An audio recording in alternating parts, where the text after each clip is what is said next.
There was a musician who practiced guitar for 5 years. Every day he would sit down with his instrument, learn new songs, watch tutorials, collect techniques. He knew hundreds of chords, could name every scale, understood music theory better than most professionals. But when someone asked him to actually play something, he would freeze. His fingers stumbled. His mind went blank. After 5 years of practice, he still could not perform a single song from beginning to end without stopping. Then he met a Japanese guitar teacher who told him something that changed everything. "You have been learning backwards," the teacher said. "You have been trying to run before you learn to walk." Within 30 days of following a different approach, this musician could play 3 songs perfectly from memory. Not just play them, but perform them with confidence and feeling. What changed? He stopped collecting techniques and started following an ancient Japanese system called Shuhari. Most people never master anything, not because they lack talent, not because they do not try hard enough, but because they approach learning in the wrong order. We jump into advanced techniques before we have built a foundation. We switch between methods and teachers constantly, always looking for the secret shortcut. We consume information and mistake that for progress. We watch tutorials, read books, bookmark articles, and convince ourselves we are learning. But knowing about something is not the same as being able to do it. The Japanese discovered this truth centuries ago. In their martial arts schools, their craft workshops, their tea ceremonies, they developed a system that turned ordinary people into masters.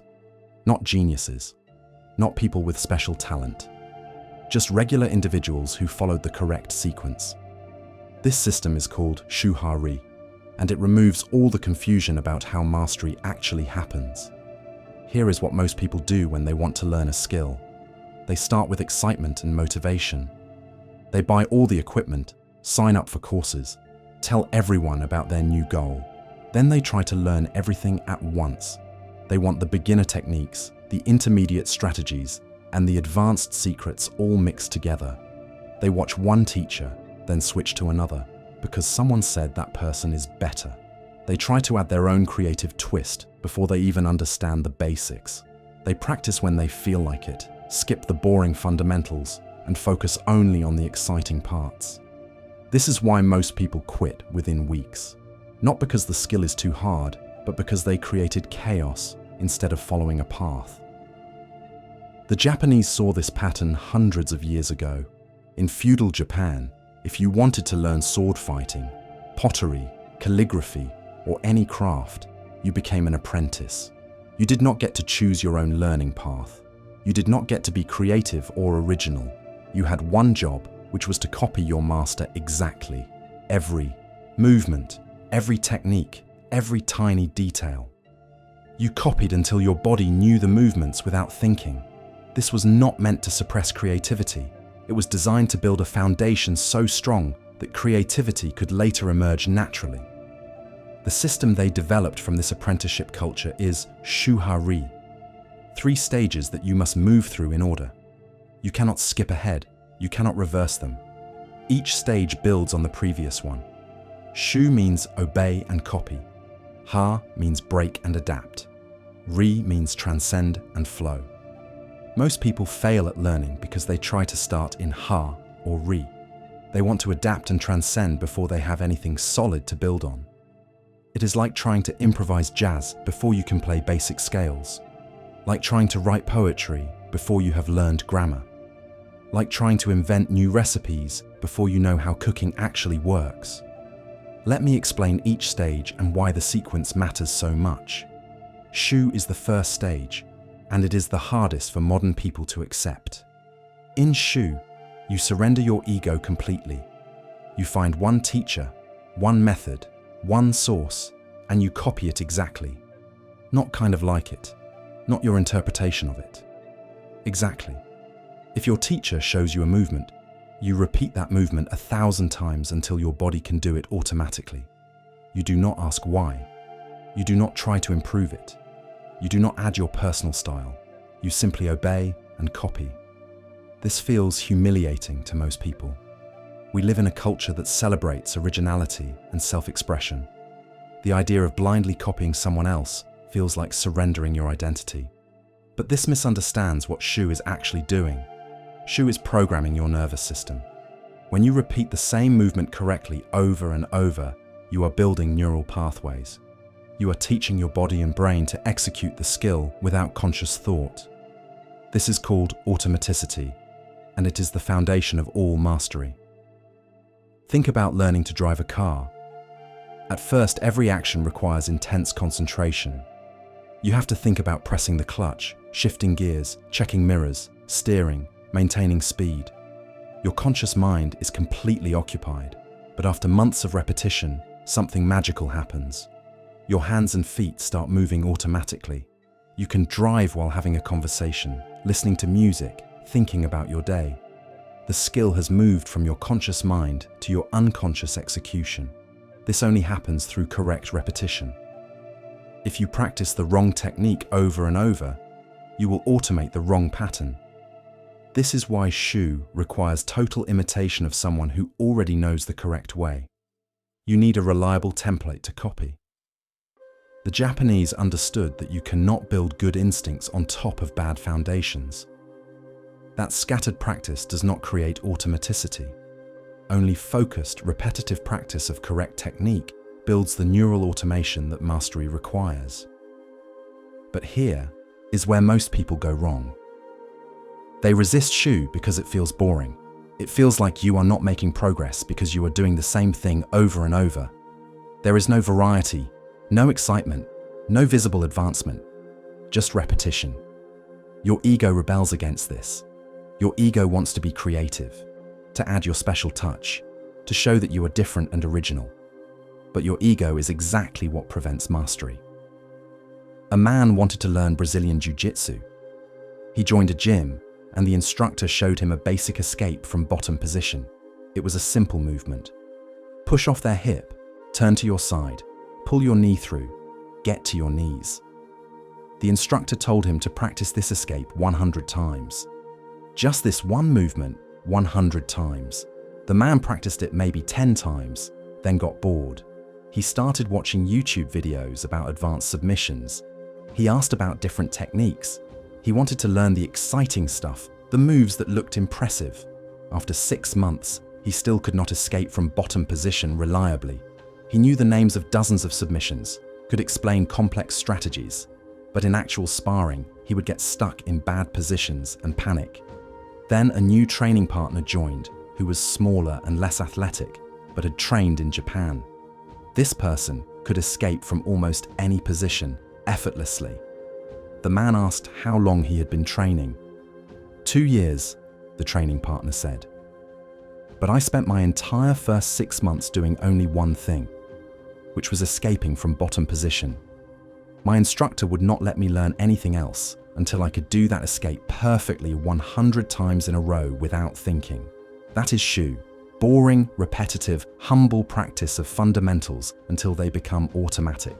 Most people are eternal beginners. They collect techniques like trading cards.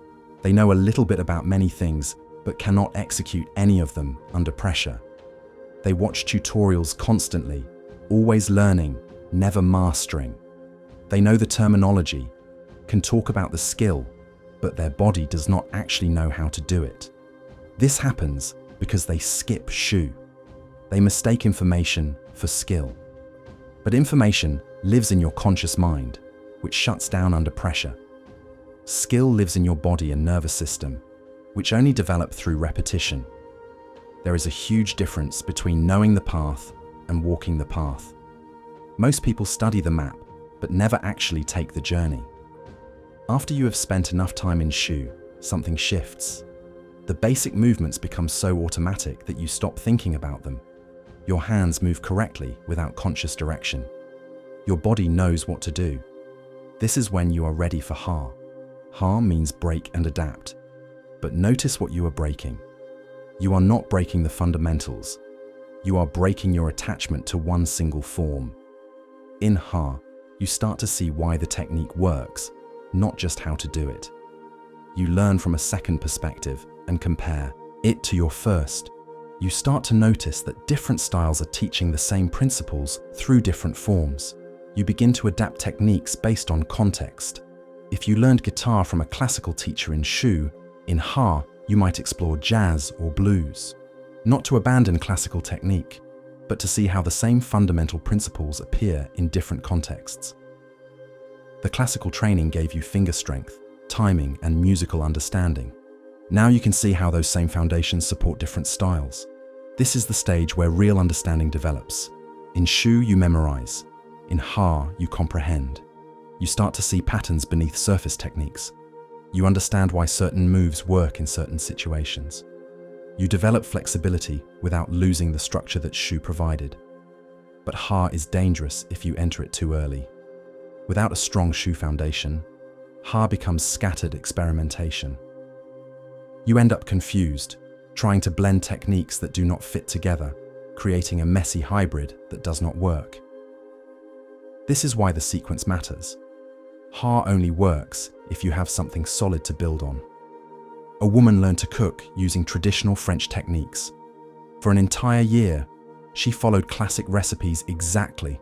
She made the same dishes repeatedly until she could execute them perfectly. This was her Shu. She learned knife skills, temperature control, timing, how different ingredients behaved. Then she started exploring other cuisines. She studied Italian cooking, then Thai, then Indian.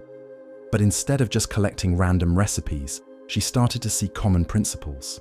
Every cuisine had ways of building flavor through layering. Every cuisine balanced fat, acid, salt, and heat. The specific ingredients and techniques were different, but the underlying principles were the same. This was her Ha. She could now adapt recipes, substitute ingredients intelligently, create new dishes that actually worked because she understood the principles beneath the techniques. The difference between Shu and Ha is like the difference between following directions and understanding navigation. In Shu, someone tells you turn left at the 3rd street, go 2 blocks, turn right. You follow these directions and reach your destination. In Ha, you understand the city layout. You know which direction you are headed, what landmarks to look for. You can find multiple routes to the same place. You understand why certain paths work better at different times of day. Ha is not about abandoning what you learned in Shu. It is about understanding it deeply enough to apply it flexibly. Intelligent adaptation, not lazy rebellion.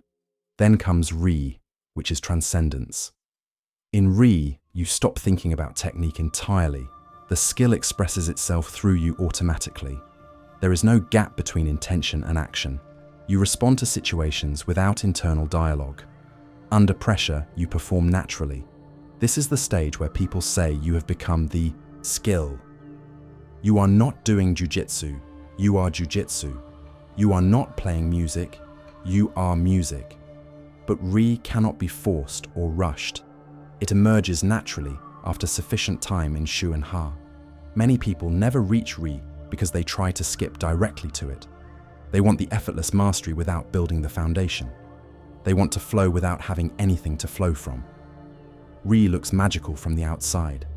A master makes everything look easy. There is no visible effort, no hesitation, no struggle. They just respond perfectly to whatever happens. But this only looks magical if you do not understand the years of Shu and Ha that made it possible. Consider a concert pianist performing a complex piece. Their hands move across the keys with impossible precision. They are not reading the music anymore, not consciously thinking about finger placement. They are somewhere else entirely, living inside the music itself. The technique has become transparent. They see through it directly to the music. This is Ri. But it only happened because they spent years in Shu, repeating scales and exercises until their fingers knew where to go automatically. Then years in Ha, exploring different composers and styles, understanding how harmonic structure works. Only then could Ri emerge. The conscious mind steps back, and the trained body takes over. This is what mastery actually looks like. Not someone trying really hard, but someone who has practiced so much that trying is no longer necessary. The brain state of Ri is completely different from the brain state of learning. In Shu, your prefrontal cortex is highly active. You are thinking, analyzing, trying to remember. In Ha, you are still using conscious thought, but in a different way, comparing and understanding. In Ri, the prefrontal cortex quiets down. The skill is being run by older, faster parts of your brain, the parts that control automatic movement and intuitive response. This is flow state. This is what athletes call being in the zone. Time seems to slow down. Actions happen without thought. You respond perfectly without knowing how you knew what to do. But you cannot think your way into Ri. You can only practice your way into it through the proper sequence of Shu and Ha. Now let me show you how to apply Shuhari to any skill in 30 days. Understand that 30 days will not make you a master. True mastery takes years. But 30 days following this system will give you more real progress than most people achieve in years of scattered practice. First, choose one skill, not 3 skills, not 5 skills you want to improve at the same time. One skill. This is critical. Shu requires focused attention. Dividing your practice across multiple skills prevents the neural automation that makes Shu work. Second, choose one primary source. One teacher, one method, one book, one program. Not the 3 best programs combined. Not your own custom blend of different approaches.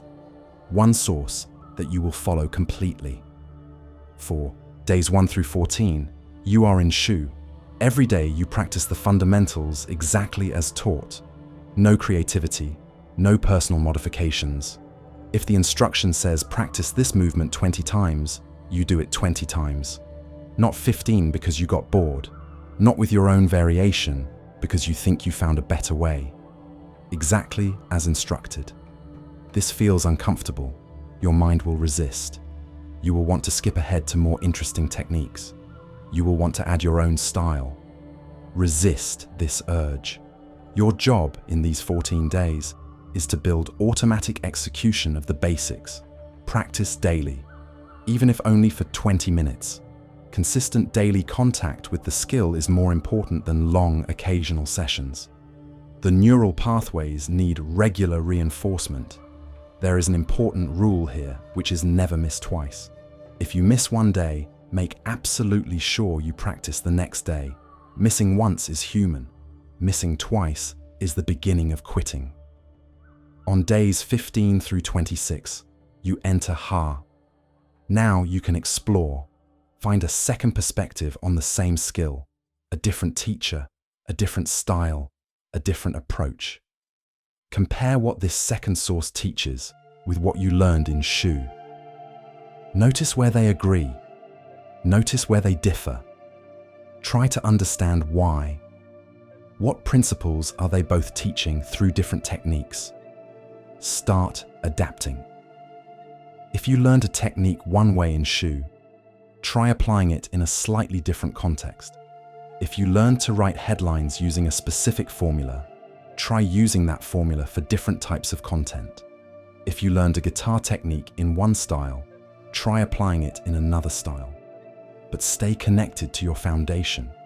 You are not abandoning what you learned in Shu. You are expanding it. You are seeing how the same fundamentals apply in different situations. Continue daily practice, but now with more variety. Some days focus on the original method. Some days explore the new perspective. Some days deliberately practice adaptation. On days 27 through 30, you enter a taste of Rai. Practice the skill under pressure. If you have been learning an instrument, perform for someone. If you have been learning a language, have an actual conversation with a native speaker. If you have been learning to code, build something real with a deadline. Pressure reveals whether the skill has truly become automatic. In practice, you have time to think. In performance, you do not. This is where you discover whether you built real skill or just comfortable familiarity. These 4 days will feel challenging. You will make mistakes. But this is how you find the gaps in your foundation. This is how you discover what still needs work. After these 30 days, you will not be a master, but you will have something most people never achieve, which is real foundational competence. You will have automatic execution of basic techniques. You will have begun to understand underlying principles. You will have tested yourself under pressure. This gives you the momentum to continue. Mastery is not a destination, it is a direction. Shuhari keeps you moving in that direction instead of wandering in circles. This system applies to everything: music, programming, language learning, fitness, business, relationships, anything that requires skill. The structure is always the same. Start by copying correctly until it becomes automatic. Then explore variations to understand principles. Then transcend technique through natural expression. A man wanted to learn digital marketing. He bought 7 courses, joined 5 forums, followed 30 influencers. He was drowning in information and making no progress. Then he applied Shuhari. He chose one course and followed it exactly for 2 weeks. Just that course, nothing else. He implemented every technique exactly as taught. No modifications, no clever ideas, just pure implementation. After 2 weeks, he had a functioning marketing system that was generating leads. It was not perfect, but it worked. Then he explored a second perspective. He found someone teaching a different approach and compared it to what he had learned. He started to see that both were teaching the same core principles through different tactics. Both focused on understanding the customer. Both emphasized consistent value delivery. Both built trust before asking for sales. The specific tactics were different, but the principles were identical. This was his Ha phase. He could now adapt tactics based on his specific situation instead of blindly following formulas. Within 30 days, he had achieved more than most people achieve in years of scattered learning because he followed the correct sequence. But here is what stops most people: the ego. Your ego wants you to be original. Your ego is terrified of looking like a beginner. Your ego hates the idea of copying someone else. Your ego wants everyone to see that you are special and different. This is the biggest obstacle to mastery. The Japanese understood this, which is why their system begins with humility. Shu forces you to surrender your ego, to admit that you do not know the best way, to accept that you need to learn from someone who has already walked this path. Western culture celebrates originality above all else. We are taught to find our own unique path, to never copy, to always be ourselves. This sounds inspiring, but it prevents learning. You cannot find your unique expression until you first learn the language. You cannot improvise until you first learn the scales. You cannot develop your own style until you first master the fundamentals in a style that already works. Originality that emerges from mastery is powerful. Originality that comes from skipping foundations is just confusion pretending to be creativity. Watch any true master in any field. Before they developed their unique style, they copied someone else completely. Every great jazz musician spent years learning to play standards exactly as recorded. Every great writer spent years imitating authors they admired. Every great martial artist spent years copying their instructor's movements precisely. This is not coincidence. This is the only path that works. You must learn the rules before you can break them intelligently. You must master the tradition before you can transcend it. Trying to skip this stage is like a child who does not want to learn spelling because they want to invent their own language. The impulse toward originality is good, but the timing is wrong. First become fluent in the existing language. Then you will have something real to build on. There is also the problem of instant gratification. Modern life has trained us to expect immediate results. We want to see progress daily. We want transformation by next week. But skill development does not work that way. Real learning happens slowly through repetition. The results are mostly invisible until suddenly they are not. You practice the same technique over and over with no apparent improvement. Then one day, your body just knows how to do it. The skill has downloaded into your nervous system. But you cannot force this to happen faster. You cannot skip the hours of repetition. There is no shortcut through Shu. This is why most people quit. They practice for a week or two, see no dramatic improvement, and assume they are not talented. But talent is not the issue. They quit before the repetition reached the threshold where automaticity kicks in. It is like digging for water. You might dig for hours with no result. Then suddenly, you hit the water table and water flows freely. The digging before you hit water feels pointless, but it was all necessary. Shu is that digging. You are creating pathways in your nervous system that will eventually allow skill to flow naturally. But you have to trust the process and keep digging even when you see no immediate reward. The modern ego also has a problem with boredom. Repetition feels boring. Practicing fundamentals feels boring. Following someone else's method exactly feels boring. We want excitement, variety, novelty. But boredom is actually the price of admission to mastery. Every master has spent thousands of hours doing things that would bore most people to tears. The concert pianist played scales for years. The martial artist repeated the same punch 10,000 times. The writer wrote terrible practice sentences for months. This is not because they enjoyed boredom. It is because they understood that boredom is where learning happens. When something feels boring, it means your conscious mind has learned it and wants to move on. But your body and nervous system still need more repetition. This is exactly when you need to keep going. The boredom is a sign that you are in the right place, doing the work that actually creates automaticity. Understanding Shuhari changes everything about how you approach learning. You stop chasing secrets and shortcuts. You stop collecting techniques you never master. You stop switching between methods every time something feels difficult. Instead, you commit to the path. You accept that mastery has a structure, and that structure cannot be rushed or rearranged.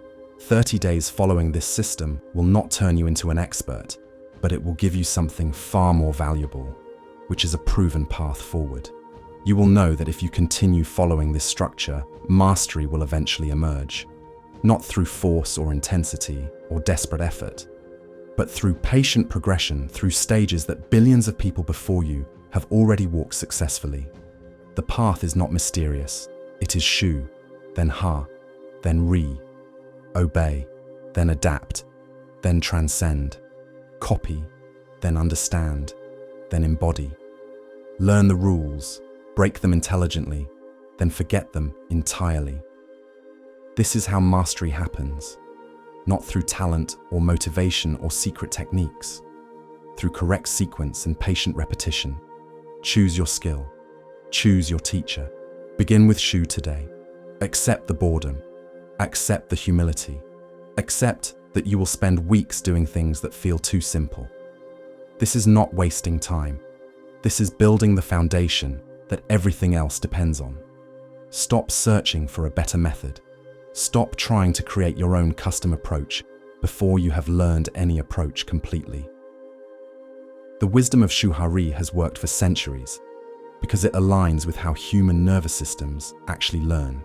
Trust it, follow it, and watch what becomes possible when you finally stop fighting the process and start walking the path that actually leads somewhere.